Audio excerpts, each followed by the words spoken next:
Good evening and welcome to Joy News Prime. Coming up here, First Deputy Speaker fights claims Oseche Mensah-Bonsu had to resign as majority leader for him to serve as chairman of the MPP Manifesto Committee. He insists the Swami MP is so hardworking he could have done both. Disappointed that the Che decided to stand up. He's extremely hardworking and he can sit from morning to morning. We have details as he expresses disappointment in the resignation of Oseche Mensah-Bonsu as majority leader.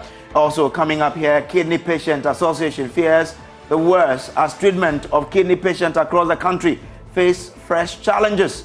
In this bulletin, Akufo-Addo Teaching Hospital, which serves as a referral hospital for more than 10 regions, reveals it is turning away patients in need of dialysis treatment. Now, First Deputy Speaker of Parliament, Joseph Osei-Wusu, says Oseche Mensah-Bonsu did not have to resign as majority leader to be able to serve as chairman of the MPP's Manifesto Committee. This has been offered as part of the reasons why the Swami legislator had to step aside. We'll hear from the First Deputy Speaker shortly. First, here is a report by Parliamentary Affairs correspondent Kweku Asante capturing the responses to the majority leader's resignation in Parliament. The minority MPs believe Oseche Mensah-Bonsu, the former majority leader, has been forced out. Today, he came indeed to the floor of the House, first took a seat behind the chair that would ordinarily belong to him as majority leader. Later on in the day, though, he went there for like a minute and then left. But Oseche Mensah-Bonsu, in an exclusive interview with Joy News, tells me that he will be willing to break his silence on all this tomorrow. Leader, why didn't you take your seat? You took another seat today. Leader, can you confirm officially that you told the president that you had resigned? Leader, can you tell Joy News something that you resigned officially and what is in the works now? I'll speak to you tomorrow. Okay, thank you, Leader.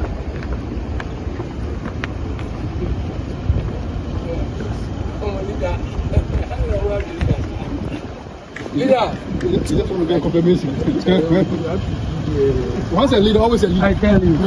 Leader, always. I'm telling you. Why? There's always a leader. Cobra.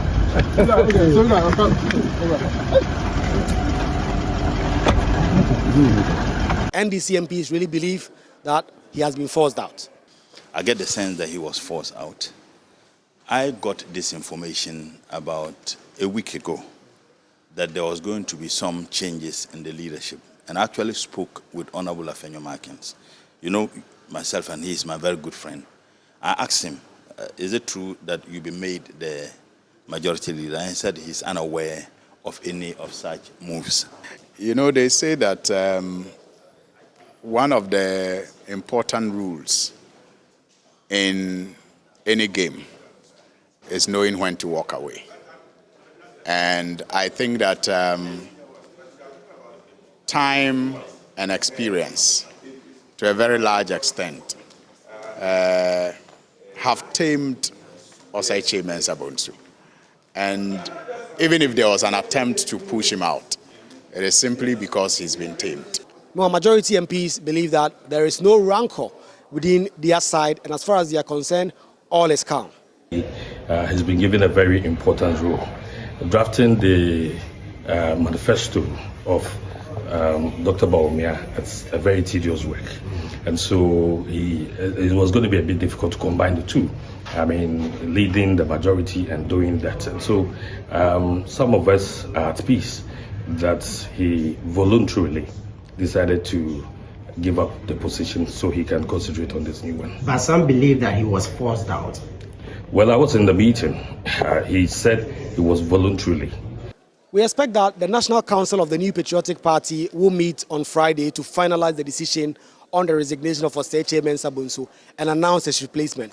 That replacement is expected to be his deputy, Alexander Afenyo Markins, who will now become the new majority leader. There has also been some penciled appointments of other persons, including the chief whip, Frank Addo, who is set to become the deputy leader, as well as some promotions that will happen. And we expect that this communication will formally come before the House next week. Reporting for Joy News, Kweku Asante, Parliament House, Accra. Meanwhile, addressing journalists in Parliament, Joseph Osei-Usu explained that Osechi Mensah-Bonsu had been offered the manifesto committee role, and even when that came, he still had not contemplated on resigning.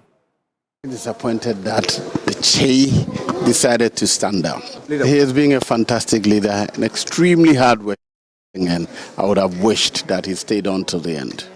So did it come to you as a surprise? Yes, it did. But as to what got to him, I'm sure we better let him explain. Well, once he stood down, it means he's no longer the majority leader. But as to whether any change has happened or not, I don't have any information. I'm not aware that any person has been either nominated or discussed or chosen by their side.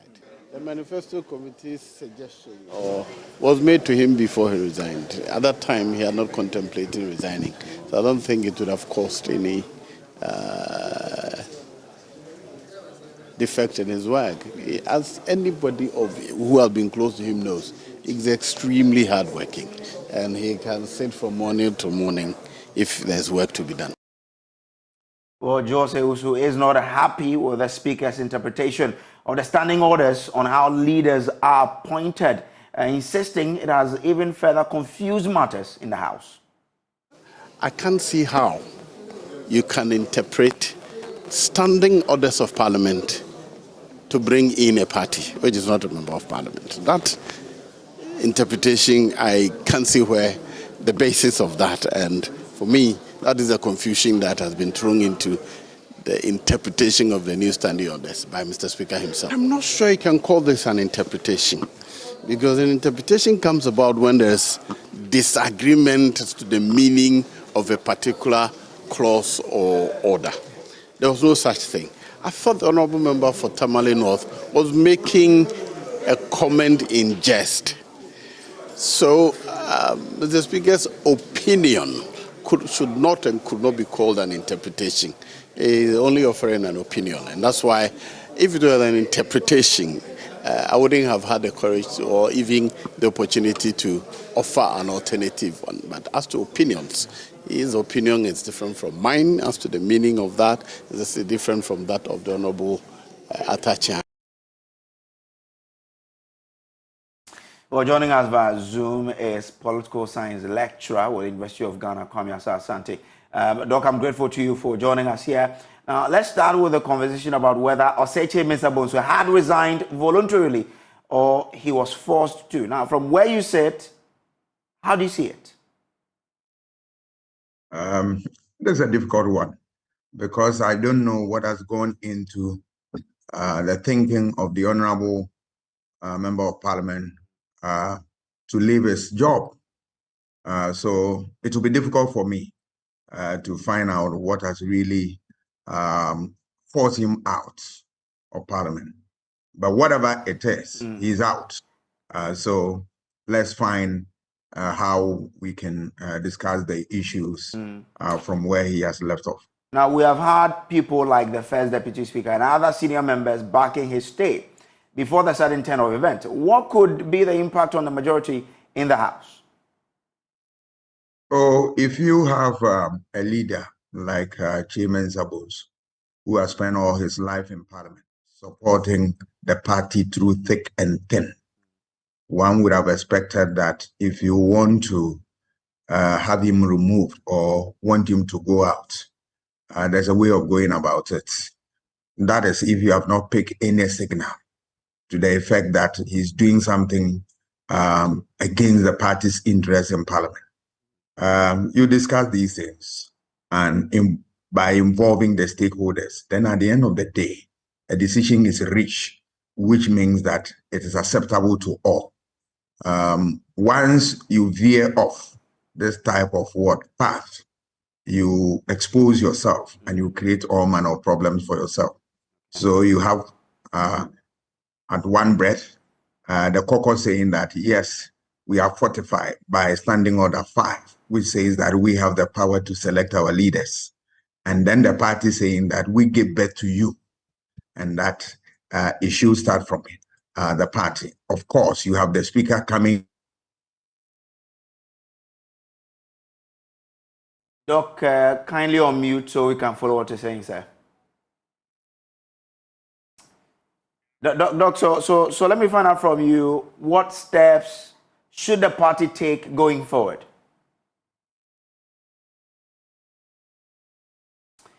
Doc, kindly unmute so we can hear what you're telling us. And I want to find out from you what the party should do going forward. Oh, I believe that a matter of this nature, the party should be able to have all the stakeholders, and here I'm talking about the caucus and the party itself, meet at a table, discuss the issue thoroughly, and at the end of the day, reach a consensus. And then that consensus will become the decision for the party. A decision of that nature, when it is reached, the good thing about it is that every member who was part of that decision is prepared to defend it when such a decision comes under attack. That is the beauty of consensus building, and that is what you need. I don't think this matter should break the neck of MPP.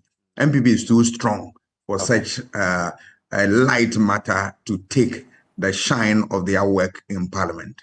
I am not expecting one group, either the caucus or the party, to say that we are the one with the power to do this, even though if you look at the language of the caucus, that they are fortified by that provision in the standing orders, who say that they will elect their leaders. Okay. But that is a sound argument, but they cannot do that without the party. But remember, the party gives the caucus the oxygen. So the two must work hand in hand to reach that decision.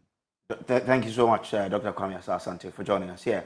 Now, majority of constituents in the Swami constituency in the Ashanti region have thrown their support behind the Member of Parliament, Osei Mensah Bonsu's resignation from position of Majority Leader. Now, to them, he has served well in his role as leader of the Majority Caucus. Correspondent or people who've been speaking to Joy News say the resignation will enable him offer his best in Dr. Mahmoud Bawumia's campaign for election 2024.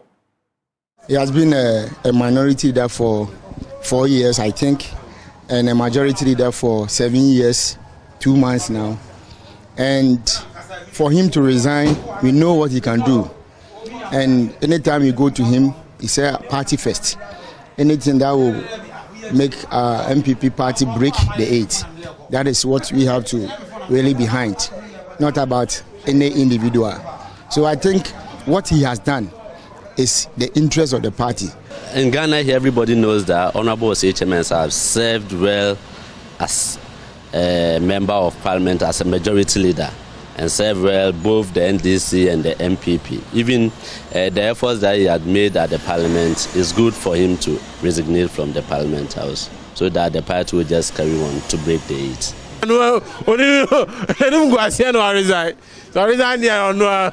He has resigned to save himself from disgrace. Some time ago, he was almost beaten at Swami Magazine. He couldn't perform as MP and a majority leader.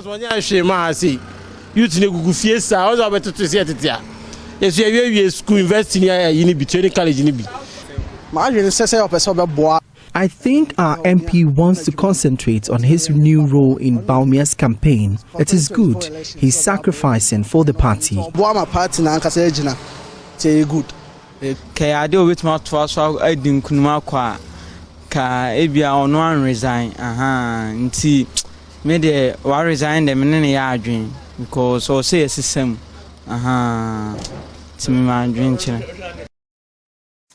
Away from that, the Ghana Meteorological Agency is warning of serious health risks induced by excessive rise in temperatures.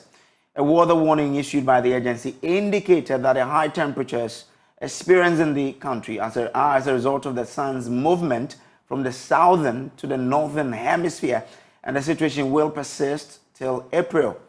Now, let's bring in Chief Weather Forecaster at the Ghana Meteorological Agency, Felicity Ahiafianyo, who's joining me via Zoom now for details of the climatic conditions Ghana has to deal with. Now, grateful to you, Felicity, for joining us. Will the heat get worse? Yeah, thanks so much and good evening. Yes, we expect the temperatures to increase, and then between now and April, so we should expect higher temperatures for more days ahead. Now, is Ghana the only country in the sub-region experiencing hotter than usual weather conditions? No, it is not only Ghana. It affects the whole West African sub-region. But then some areas are likely to have the normal trend, whilst others may have slightly above the normal temperatures. You are given a period with which this will persist too. Do we know when the situation is expected to change? Yes, by June, where we have abundance of moisture, where we have a lot of cloud in the atmosphere, this is the time that the temperatures will start to reduce for both day and night, especially for the southern sector. For the northern sector, from that time up to August, September, they will also have a decrease in the temperatures. But from now till the April, the atmosphere most times will be clear. That means it will be cloudless. We'll have a less dust concentration. So therefore, we'll have a lot of shortwave radiation being absorbed or reaching the ground surface directly. So temperatures will be on the higher side. Most stations within the southern sector are likely to record above 34, 37 degrees Celsius. Then those over the north are likely to have from 37 up to 42. And there are indications that some areas are likely to go beyond the 42 over the north, especially those around the upper east and then the upper west region. For Greater Accra, we are anticipating an average of 33 to 35 degrees Celsius. Well, interesting. Let's talk about agric here. What will be the impact of these high temperatures on crops, and how rapidly can that affect food security?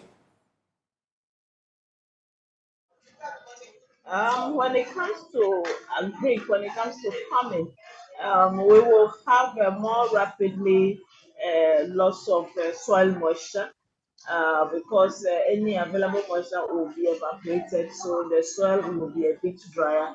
So those that will be engaged in vegetable farming need to do more of irrigational purposes, and then also they need to protect their cloud cover. But then in between, we'll be getting one or two rains, just like what we experienced today in Greater Accra, a central and western region. We'll have some rainstorms that may drift in from the ocean that will induce cloudiness. So, and then some areas may get rain, but it's not going to be frequent. It's just going to be once a week or once every 2 weeks. That's when we have this trend. And so, for farming purposes, this may not be the right time for them. Once the rain set in, then they can go ahead to do farming. But for now, it's not the start of the rainy season for agricultural purposes. Okay. Now, a professor at the University of Ghana Medical School, Titus Bayo, is concerned that the current weather condition could have devastating impact on some persons. He joins me via Zoom with details on this subject. Grateful to you, Prof, for joining us. Now, who are those most at risk in this weather condition? Yeah, good evening, and thank you for having me. The most at-risk population will be the elderly and people who have some underlying medical conditions that cannot tolerate heat well. Many people in the adult population should be fine because the body has an internal thermoregulatory mechanism in the brain that helps us maintain our normal body temperature even in the presence of extreme weather conditions. But in the elderly, sometimes this mechanism may fail, and therefore they may be prone to what we call heat-related illnesses that can move from heat exhaustion all the way to the severest form, which is heat stroke, and that can actually be deadly. And so I would say that it's mainly the elderly that are at most risk. What are some of the conditions people generate in extreme temperatures, and what can be done to mitigate all of these conditions? Yeah, so for people, especially the elderly who get dehydrated and are exposed to very high weather, or high external temperature, if their thermoregulatory mechanism doesn't work efficiently and their body temperature rises between 37 to about 40 degrees Celsius, which is what we are expecting a normal environmental temperature to be from the meteorologist, then these people can suffer what we call heat exhaustion. In heat exhaustion, they get very dehydrated, they start hyperventilating, and some of them can become confused, and some can actually become unconscious. If you have the very extreme form where the body temperature goes above 40 degrees Celsius, then you can have multi-organ failure, and that can lead to a heat stroke, and that can result in death. And that usually be preceded by delirium, some level of confusion, and they may pass out. And so around this time, the precautions will be that people have to stay very hydrated. I am particularly worried that the projected time of the most harsh form of the temperature will be around the time that we are in Ramadan. And if you listen to the meteorologists in the upper west, upper east, the northern parts are expected to have a very high temperature around this time. This also coincides with the holy month of fasting. And if people do not hydrate well and stay outdoors and get dehydrated and with such extreme temperatures, and especially in the elderly, then we could have problems. Okay. So advice would be for people to hydrate very well, stay in shady areas indoors as much as possible. They should wear light colored clothes and not heavy clothes, so that they can perspire and not absorb heat into their body too much. And also for event organizers who organize programs that get people to congregate. If you have elderly among the speakers, these people should be given a lot of room around them when they have to speak, so they get enough airflow around them. And then at all times, they should be very well hydrated. Okay. Thank you, Doc, for joining us here. Now, the extreme heat does not only have impact on the elderly of the human population, rather, it also affects wildlife as it forces reptiles and creeping animals to flee their natural habitat and invade human settlements. While this season lingers, the public is being advised to be cautious. Dr. Samuel Azuma is a veterinary officer with the Wildlife Division of the Forestry Commission, and he joins me via Zoom to share more light on this subject. Grateful to you, Doc, for joining. Now, can you confirm if this season is one for migration of reptiles from their natural habitats? Thank you for having me. Good evening to you, and good evening, various viewers. Yes, of course. Just like the heat wave of human life, then applies to animals, wild animals, of course. This heat wave definitely causes evaporation, which eventually leads to drought. To mention earlier, reptiles and amphibians largely depend on water, especially during their reproductive, ages. So therefore, if water bodies dry up, it's going to move them away from their natural habitat because they definitely need to seek for refuge in, other areas, and they sometimes drive them from such habitats into human settlements. And of course, as we are aware, in Ghana, people are not very friendly with wildlife species, and therefore, when they get into their compounds, they tend to kill them. Therefore, it has a very devastating effect on wild animal species. Okay. So what measures then can be taken to mitigate the danger that these wildlife could also pose to humans as well? Because whilst, you make the point that we may be killing them, they also pose danger to the human race, don't they? Of course. Humans, we need wildlife for our survival because they play very important roles in the ecosystem. For example, reptiles control mice or rodents whose overpopulation can actually lead to disease transmission. Therefore, we need to ensure that we coexist with them. Therefore, when you are building your house, it will be good that you seek expert opinion on how you can make your house snake-proof, or, where you can also prevent other reptile species to enter your house. We also highly recommend that when you come across any wildlife species within your environment, please don't destroy or don't kill such a species. Okay. Reach out to any wildlife, office within your locality, or you can even report to the district or municipal assembly close to you, so that when we are caught, we can come in to rescue such a species. Okay. So we want to encourage the public not to panic when they come across some of these species, but then they should get in touch with the wildlife division or the local authorities so that we can come in to rescue such animals. All right. Thank you, sir, for joining. Now, away from that, political scientist and CDD fellow has raised concerns over the economic ideas and policies proposed by two major political parties, the NDC and the MPP, going into the 2024 general election. A recent analysis by the CDD suggests that these ideas may struggle to produce desired outcomes, especially in the face of current governance challenges.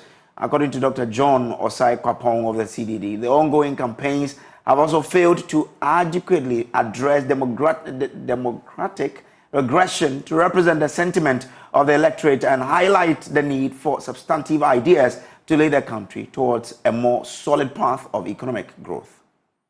Based on my analysis of the Afrobarometer data, and most recently our performance on the Economic Intelligence Unit's Democracy Index, the point I'm trying to make is that the economic issues are very important, right? I mean, Ghanaians would agree that we faced some major economic pinch points over the last several years.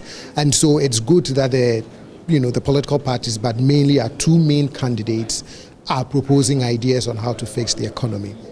But in an environment where there are also governance challenges, where citizens are having increasing mistrust in institutions or increasing perceptions of corruption or feeling like their leaders don't really listen to much of what they have to say, then those economic issues and challenges, as you are trying to address them in an environment of governance challenges, you would not reap the full benefits of it. Now, some voters at Avenor Railway in Accra say they are disappointed by the performance of the Akufo-Addo administration, hence they will consider other alternatives in the 2024 general elections. Others, however, believe the government's flagship free SHS policy is enough reason to retain the MPP. Mekrano and Kamisimento by Bibinti Meto. Yeah. Said I my papa, Pini Papa, Ababa, Ama, Niamaya, Abba form, Naniama boy, Nabibia Coso, Yesramo, Yedico to Jogu from Yesramo Pa, Momoe, Momoe, now you to Neble, City, Accra, baby Abacobia, Accra, the Niquan say you to Neble. And I don't know, oh, on to me, Soriano Pa, and Kakuku, and on to me, Soriano Pen, Yisi Cambechichamo, Biao. Debbie, into Musumble Mobi. Your mama penna the channel, or no, my baby Abba form. 2012, 1-2, Roy and 1,002, Nana, they say Royal Kobusa Royal, a cover 10,000. So what I say, what are you in Pokrano? I feel any marketing to be on Nana, Yesremo, MPP, Yesremo, Abai, Yesremo, Montetania Maso, near you to no sentiment Toby. It's a Mumbia Juma, my head, yes, Jumano Soa, Yakopel under the soil, say, they say, I buy no one, ye be from a better you to say, I want to hear. And I do why you be pa, why you be? What the young share, young two and infant baby, will be Honoma now for we need Sikakra or the day, or the coach and the bus school fees. Free education aba, a money public bray at my day every SHS. Because first, I didn't say SHS will be called. It is a nipa, you know, power nitrim, and nipa or general my home, it me yet, sadi way at the many pa. I say, what you say, Nipano, I don't pay the Ewnitrim. Sa and your man so, and as a moshe, number 2 by day at the mano. What I say, San no manosono, and as a mujina, number 2 abamano. And maybe a chabuno, no, I think Papa Bacuno, man, I friend your mamma no. na nka esi omanu mu edin nti aka wenu mu ye agenkwa e de magana fo saa omo kura da omo bebuyen asa bra sun kura se ka wonu tumo men kasa ye fi se omo ye ayi omo ye kronkronkron saa na omo kura da omo nya baako si if you say first no mitimi yi to ho asa na makọ adwuma and then me gba ko homa half maka kire me re me ma say me kwa me the balance no e be sende o ye mma ko homa saa be ma enhwe yire ne masa first no me yi to ho a na me kọ madwuma me tu moto a me ba madwuma mu ba ne say me gba ko homa 100 cedi a me man 40 50 me say na aka no eno kwaji say twe me saa ansa na balance na akọ tumotwe mutan a oyo omampanyin o aba ono so ne wo so enti wonto aba mana you don't need to insult him. Why insult him? Why blame him? Like o kawadwin di na tem enti ehun sa ade bia ye bia so no ye bebu hu atan because why nyoma bebre anye bia wo fase bi anya free SHS akọ unu bia anya free SHS akọ wadamfo bi onya free SHS free SHS ade akọ obo okra mbo a me se first din so obekọ SS others ye kwa SHS no ye twie sika ye papa no mu twie sika ma mu twie sika enso free SHS aba obi atimi ko free eno bebre so ono ma ye dey aye enti no menuanom a mususum brem obi mususum kasantie nipa bi 24 de na ye de adegon if you say you funu kra no omo hwe ya ware no omo hwe yen se na ne yen ne ma esi live na omo sa ware na nipa no onam ankonam kra no na didi kra e de ma no oye de kofo bi babika no na ne ware enti in fact na ye ni de adegon and emenya kamesa back to back no from John Mama no onu mo better than this man. This is the election headquarters, and this is still the Journey Prime. We'll take a break. We'll be back with more. Please do stay.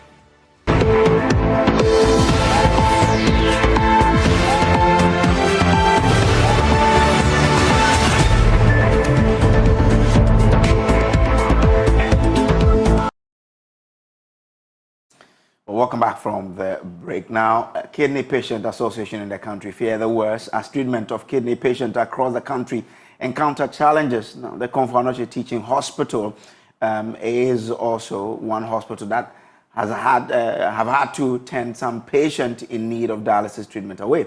As it currently operates only one functional dialysis machine, services are limited on only in-house patients. Nana Yaojima has more in the following report. The Ofori-Atta Teaching Hospital is a referral hospital for 12 of the 16 regions in the country. Its nephrology unit is challenged with the necessary tools for the procedure despite the relevance. Professor Ofori-Atta explains some critical decisions the hospital has taken. The truth is that we at Ofori-Atta presently have, I usually say 1.5 dialysis machines, and it's because one is working at full capacity, the other is working at fault. And so what it means is that we are no longer able to receive patients from outside for dialysis. So the dialysis in this hospital is restricted to patients who are within the hospital. The tooling challenge of the hospital is not limited to dialysis machines. For over 18 years, the hospital has been without mammography machines. One key example is a mammography machine, which for the past about 18 years we haven't had one. And so we are picking up breast cancer cases in stages 3 and stage 4. Apparently about 70% of the cases of breast cancer are diagnosed in stage 3 and stage 4, basically because the effective screening that ought to be done with the help of a mammogram machine not being done. Meanwhile, the challenge with spacing continues to affect the hospital's operations. Professor Dr. Avenor explained though the hospital is constrained, they are forced to congest their facilities. As we speak, the place is meant, orange ward is meant for 12. We presently have about 42 patients. Yellow is meant for 18. We have about 27 patients. Red is meant for 7. We have about 10 patients there as we speak now. And so if we decided that we're no longer receiving emergencies, obviously because the place is full, what it means is that we are practically asking patients who come in who are turned away to go and die. The release of funds for works on the mother and baby unit comes as a relief for many in the Ashanti region. Finance Minister Dr. Mohammed Amin Adams reveals 14 million euros have been released for the purpose. Can I assure you, because of the concern by our president, the directive for us to find money and address these outstanding infrastructure issues. You have seen us moving very quickly, and this visit by me demonstrates that commitment. For Joy News, Nana Ojima, Kumasi. Now, this is coming just 5 months after Korle Bu Teaching Hospital was forced to shut down its renal unit under similar circumstances. At least 14 people died during that period. Meanwhile, at the peak of the dialysis crisis in October last year, the Director of Corporate Affairs at NHIA, Oswald Mensah, promised a committee was to set up to consider taking up dialysis costs, while Presidential Advisor on Health, Dr. Anthony Asari, at the time assured the government was working on a policy to make kidney transplant feasible. As it stands today, there's conversations, and this has started, of course, based on your documentary. Even at the NHI level, the board is discussing. There's a committee that has been set up to have these conversations about dialysis, its implications, if NHI can do anything about it, and most importantly, make recommendations for the policymakers. And I'm happy Senior says there's a lot happening in that space. The Ministry of Health drives policy in our landscape. So whatever recommendations that the board will come up with will be passed on to the ministry and the policymakers for a direction on where we go. And did you say that a committee has now been set up to review and consider whether you can afford to take the dialysis cost? Is that what it is? Yes. Before NHI can take on any disease condition, we must do actual studies. There's a document which is being reviewed so that we have a law. It's very, very important. It has to go through cabinet for cabinet approval and then move to parliament for parliamentary approval, and the president will assent to it. So that we can harvest the organ, we can store the organ, and also donate the organ. And let's interrogate this further. Joining us now is President of the Renal Patient Association of Ghana, Bafo Kojo Ahenkra. Grateful to you, sir, for joining. Let's start from the Ofori-Atta Teaching Hospital. Do you know the number of members of your association who will not get access to dialysis now? For the numbers, I'm not quite sure because it keeps changing. Almost every day, both Korle Bu and Ofori-Atta, they get new patients. So probably I need to get the update from them so I can know the exact number that are being dialyzed there as of now. What about the promises government made on this platform? They promised to enroll you onto the health insurance scheme. What's the latest on that? My brother, we've not heard anything. We are even trying to meet them. We are trying to write to Dr. Kobo. I think he's the health minister now. And before that, he was the one in charge of the health insurance. He was the boss there. So we are trying to meet and write to them so that we'll mix them and then we'll see the way forward. But because Okoboy himself testified that it's doable. If the government wants to do it, they can do it. That is if only, already the NHI is already capped.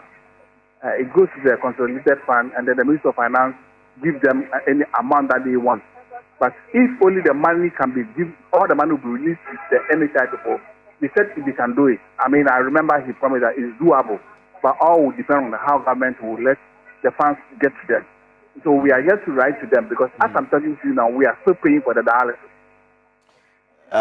Grateful to you. Now, also joining us now is the ranking member on Parliament's Health Committee, Minta Kando. Honorable, thank you for joining. What's the problem at Ofori-Atta, a whole referral institution with just one machine? That's serious. Yes, thank you very much. I am completely lost of words.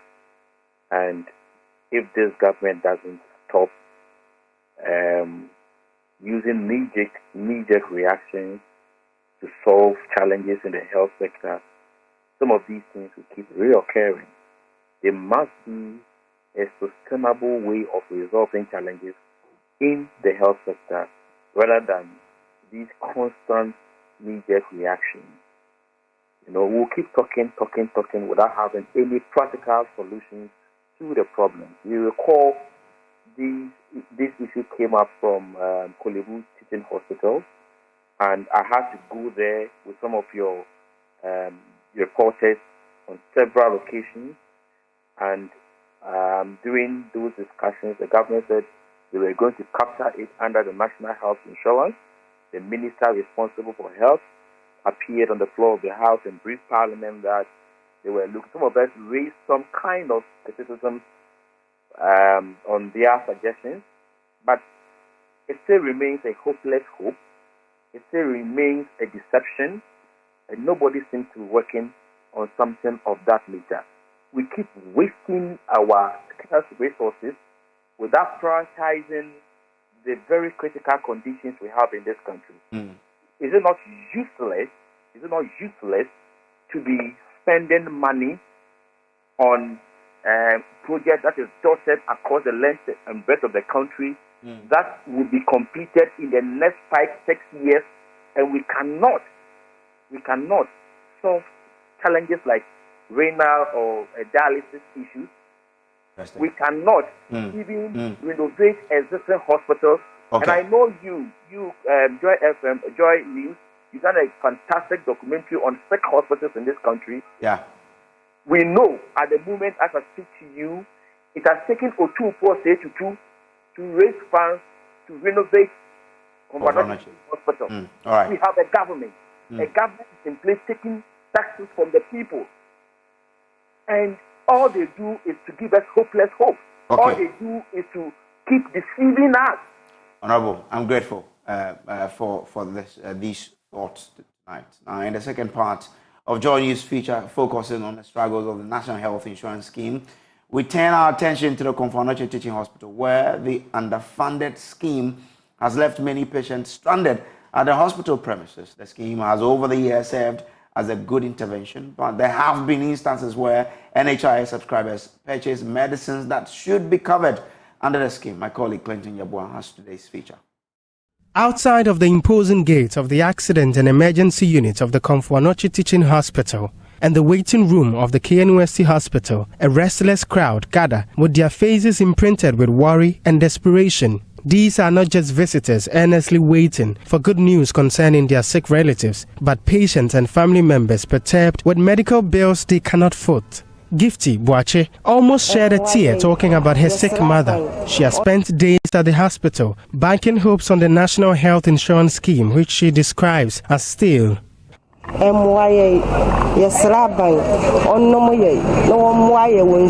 and say we scapa now bibi yale and now bibi wa and one so what that wo ne ba happen and be who say enye tim sa Ghana ayedin woni bi pa woni say woni bi a obi bi wa no say wo The scheme has become stale. Now, if you do not have money, you won't receive quality health care. Why? We have to pay for almost all the services received. Oh, yes, so be the mawane the amount boom. Eko baby I toilet ye jiska. Baby I uko senior my jiska. Just a bibia ye de o pake o ka kra ye ji huska. O yale na ye di nipa na ba na o pake ka keke ye ji huska. E bro so. There have been several complaints about the quality of NHIS service provided by some health facilities across the Ashanti region. Some individuals are reporting long delays in receiving treatment due to not having a health insurance card. They disclose instances of lack of essential medication due to inadequate coverage of expenses. These required subscribers to purchase medicines that they expected should be covered under the scheme.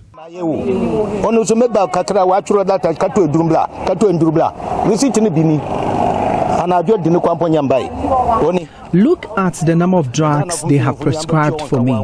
Why would we be buying all sorts of drugs if it's working?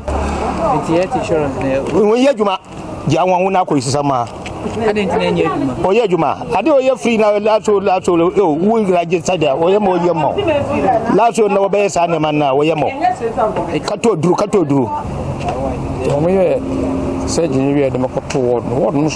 They took 20 cedis before giving me a bed in the ward here in Kumasi South Hospital. Bed no so me 20 Ghana cedis without receipt. To me when they cover me tue bibia me se me na yare na be de ne ba ha se mo transfer for do kwa o na ba ha se ba ya mo se empa ni ho empa short masa me ken It's not anapa bahanu enwumre 6 o'clock. Bonaju 1 o'clock sana and pama me mame so anukrampo no yetueska. I brought my mother, but we had to pay a bribe of 100 Ghana cedis before getting a bed. I have bought all sorts of drugs. All right, so time for us to do showbiz and Becky Bex. Should I mention your full name? Because I love that. Yeah, you can mention my full name. Yeah, so that I love that Trinidad. Everybody, yeah. My name is Rebecca Dako Trinidad. Trinidad, yeah. You can call me Ya Baby. You can call me... Bronx Lady. Oh, God. Atlanta Lady. But let me take you to church. Okay. And we're talking about Akese Brimpong. Oh, yeah. He had sat down with my colleague Amele Josu, of Celebi's host.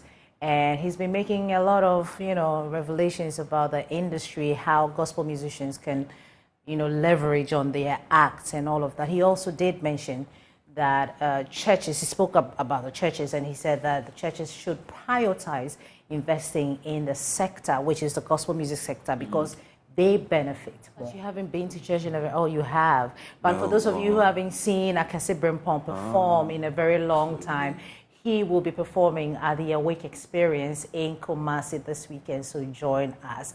But let's move away from that. Let's talk about singer and social media personality Mona Faiz Montrage, popularly known as Hajia For Real. So she has pleaded guilty in the ongoing 2 million romance scam case, but her lawyers say that the plea does not define who she is. In a statement shared on Wednesday evening, the Fast Law firm noted that the singer is taking responsibility for her actions as she puts a halt to years prior. They indicated that Hajia For Real voluntarily boarded the flight from Heathrow to JFK to face the criminal case in the Southern District of New York. This was not only to face the consequence of having a bank account used to receive funds from illicit conduct back in 2021, but also to put that chapter behind her. The firm stated that as such, the pleads does not define her as a person and is not reflective of the individual she is today. Additionally, the lawyers noted that Hajia For Real is thankful for the support of her fans, family, and legal team throughout this process. So, you want to comment on Hajia For Real? She's been trending the whole day. Yeah, well, let's see how it goes. Yeah, we're just waiting for the sentence. I only pray that she learns a lesson, which of course it looks like she has. She did mention that she's learned the lessons, and I guess young people to also take a lesson from that. Right. Yeah, and then we see how it goes. May she be okay. I learned she was going back to school. I don't know how. Oh, that was a lie. That was a blatant lie. Okay. So yeah, maybe she's going to school, maybe she's not going to school. But whatever the story is, we'll follow up and bring you up to speed on what is happening. But you're done, right? There's something I saw today, which of course I think that we should talk about. Tell me about it. See, young people, and they are today. At first, when we were growing up, our parents used to tell us that if you go to a place where an elderly person comes in, what do? You wake up or you rise up from your seat and offer it to the older person. Today, it's not like that. I mean, I saw something today and I wasn't happy at all. A young person refusing to get up for an older person to sit down, and she's sitting there on the seat and crosses her legs. I'm like, where's this girl coming from? It's a different... No. It's a different... We need to go back for that parenting. When they will tell you that we're in the 21st century, so... It still doesn't change who we are as a people. We have Throwback Thursday if we still have time. Okay, yes, we do. Do we have time? We do. Yeah, so, we don't have time. Oh, why? Why you say? I say we do. We don't have time. So, I packaged this for you. It's jams from the 90s, the songs that we've been jamming to from the 90s for your Throwback Thursday. Oh my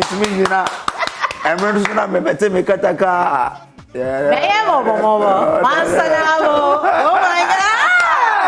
That's what it is. In the 90s, Oh, yeah. Oh, you're 90s? No, this is 90s. Are 2000s, the early 2000s. Really? No, these are 90s. 90s. So the 90s coming to the 2000s, 90s, yeah. Baby, me. Oh, me, your me. baby, huh? 90s baby. Okay, So all right. from the 90s baby. Okay, man. Let's do a wrap someday. We're wrapping up from the 90s baby. Yeah, let me do that. Thank you very much. it. You've been doing it for the entire time. Please log on to myjoyonline.com. That's where you find all the news. We'll be back tomorrow for even more thrilling stories. Please stay with the Joy News channel and the election headquarters and everything happening with Joy News.